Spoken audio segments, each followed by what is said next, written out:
ভারতকে আরও S-400 ক্ষেপণাস্ত্র ব্যবস্থা দিতে নয়াদিল্লি ও মস্কোর মধ্যে আলোচনা চলছে।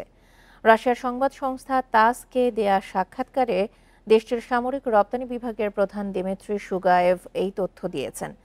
এরই মধ্যে ভারতকে ৩টি S-400 ক্ষেপণাস্ত্র ব্যবস্থা সরবরাহ করেছে রাশিয়া। শেষ দুটি ইউনিট ২০২৬ ও ২০২৭ সালে সরবরাহ করার কথা রয়েছে। ২০১৮ সালে রাশিয়ার সাথে $৫৫০ কোটি সামরিক সরঞ্জাম ক্রয়ের চুক্তি করে ভারত। চুক্তি অনুযায়ী ভারতকে ভূমি থেকে আকাশে নিক্ষেপযোগ্য ৫টি দূরপাল্লার S-400 ক্ষেপণাস্ত্র ব্যবস্থা সরবরাহ করবে রাশিয়া।